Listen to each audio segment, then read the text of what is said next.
Good afternoon, reading class. Today is Wednesday, May 6th, 2020. Today, we will be revising our assignment from Monday. On Monday, you had a vocabulary practice assignment. And from now until the end of the year, we're going to be practicing revising our work. Revising means making it better. Revising means editing, but also making our answers even stronger. So revisions are things that students do to make our work the best it can be. And it's also an opportunity to earn a higher grade. So today we will be revising our Monday assignment. Monday's assignment was a vocabulary practice.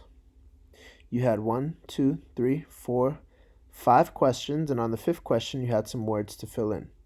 You see here that I already revised this person's work. We're going to give a shout out to Kendra for being our example for how we can revise our work today. So we're going to start from the beginning, vocabulary practice. The first thing I want to do is when I see these words, I notice that some of these words were highlighted. And I'm wondering why they were highlighted. And when I go down here to the vocabulary practice, I see that some of the words that were highlighted were used, but some were not. So I'm actually going to make sure to not highlight these. So don't highlight the words at the top. Let your teacher do that for revision. Go to the highlight color and take the highlight off. So any words at the top or any directions should remain as you see them. Number 1. What does solemn mean? What's one moment in the text so far that could be described as particularly solemn, and why? Well, Kendra's answer was, one moment is when Christy was talking about how she likes glurt stuff and no green fish scales, and she wanted something solemn. So this word solemn describes how someone might feel. And the word solemn means dignified and quiet and respectful. Like how people would feel if they went to a funeral. We wouldn't use solemn to describe a food. So that's one thing that I see here. I also see that it's highlighted yellow. And I know that when something is highlighted yellow, it means that there's also some punctuation or grammar or capitalization errors. One thing that I see right here is that the name Kirsty needs to be capitalized. So I highlighted this yellow, and I'm going to type in edit for capitalization. Then I'm also going to write use an example when the characters felt solemn. I'll give you a hint. One example is when some of the characters received some news, and the news was news that caused them to feel solemn instead of excited. So you can use that as an example. So when she goes back to revise, she's going to edit for capitalization, and she's going to pick an example from the text that is an actual example of a character feeling solemn. Number 2. Which word describes a person who is innocent and inexperienced? Explain an example from one character's actions that could be described using this word. I'm going to read this part again because it sounds like there's more than just this first question. Which word describes a person who is innocent and inexperienced? That's the first part. And then it says, explain an example of one character's actions that could be described using this word. So let's see what Kendra wrote. She wrote, one word is torment. One person described using this word is the Jewish. They are innocent and being tormented by the soldiers. While it is true that the Jewish people many of them were innocent and being tormented by the soldiers, it doesn't answer this question. And torment doesn't mean innocent and inexperienced. Another one of our vocabulary words means that. Does anyone know what word that is?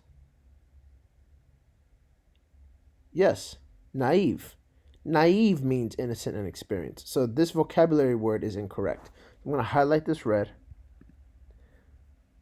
And then I wrote, check your vocabulary words. Another word means inexperienced and innocent, not torment. I'm also going to add,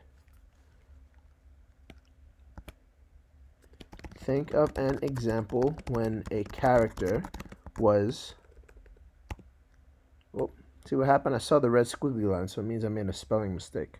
Character. All right. Think of an example when a character was being naive and use that to explain.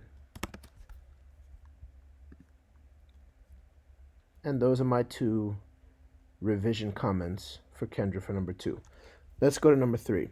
Why might a Danish citizen feel contempt for a German soldier?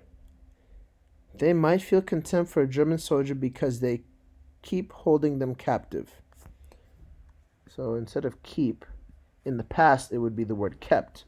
I'm just going to type that in because that's a quick error and I can show her what word should have gone there, kept. This answer makes sense. They might feel contempt for the Nazis because they kept holding them captive. She could also add they were living in occupation and nobody likes to live in occupation. So the idea makes sense. Why do you think I highlighted it yellow?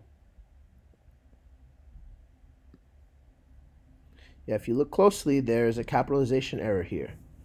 There's a word that's a proper noun that is a person or a group of people that needs to be capitalized. So Kendra's going to go back and look for what that word is and go back and capitalize it.